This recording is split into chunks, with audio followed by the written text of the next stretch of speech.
So it means that federal agencies right now have to stop and halt all the plans for the firings that took place last week. So that means that those people will be able to keep their jobs for now, and that any future rounds of firings, as the White House suggested yesterday, is coming, will also be halted. This is just a temporary block, as you mentioned. They are just paused, and there will be a decision to come later on the merits of the case about whether these can proceed. It was quite a dramatic moment this afternoon because just before this ruling came out, Russ Vought, speaking on a Charlie Kirk podcast, said that he expects that layoffs would exceed 10,000 people. Right now, we've seen about 4,000 or so that have received layoff notices. So this is very much a clash of where the White House sees things going as where the judge came in and said, "Hey, look, you got to hold your horses here." Laura, what's the status of conversations among lawmakers on Capitol Hill, among lawmakers and the White House, the Trump administration, just about sort of where we are in this shutdown and where it's going from here? I know there's a lot of concern about back pay. So the president was able to arrange for members of the military to be paid this week by moving some money around. The uncertainty begins to kind of compound and amass as time goes on here. What's the status of those negotiations, so much as there are negotiations here between Republicans and Democrats? Yes, there are no negotiations happening. The House is still out. They've been out for the full 3 weeks of this shutdown. We're now on day 15. The Senate is in session, but they've continued to vote on the same bill, and they have had no progress. And there's been no really behind-the-scenes discussions happening. You've had small groups of moderate members trying to talk together, but those haven't really yielded anything. But the thing about a shutdown is that the first couple days, there's not much pain. But as the shutdown goes on, the pain compounds. You see, today, this week, and last week, we've had, millions of federal workers who have missed paychecks. Military members are getting paid at least this first paycheck this October 15th paycheck.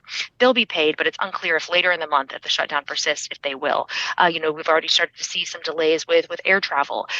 Those could mount as the months go on here. So this is very much unknown about how this ends, but we do know that as the shutdown continues, things get more and more painful and unsustainable from a political standpoint. Not good for any workers, though, that might be furloughed and not getting paid. But I want to ask you something about this because it made me kind of scratch my head. Laura, my understanding is that this isn't the final decision on the merits of the case, but also it has to do with union workers. How many of government workers are union workers? I didn't realize that there was a distinction.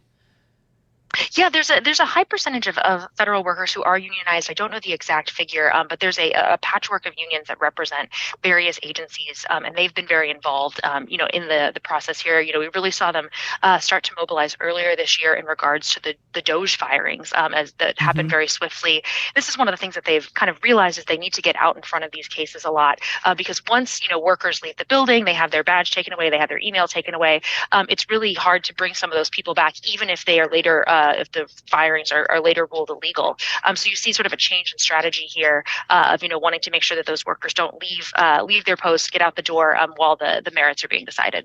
Laura, very quickly here, on the White House schedule, there is a press conference coming up with President Trump and Kash Patel, the director of the FBI. I'm curious if you have any sense of sort of what the two of them are going to be discussing with reporters. And obviously, I imagine we might hear some more here just about the state of the shutdown from them when they field those questions in a few minutes. Yes, as always, Trump will take a question on a variety of different topics, even if the topic is focused on the FBI and the Department of Justice. So we'll see exactly how that shapes up. But, Trump is almost certainly going to react to this shutdown ruling on the firings, as well as, there's been sort of a flurry of news both around the shutdown as well as in global issues, China also being top of mind. All right. So we're not quite sure what they're going to really talk about, though. We know there's going to be a lot asked, but we're not quite sure what the reason is, right?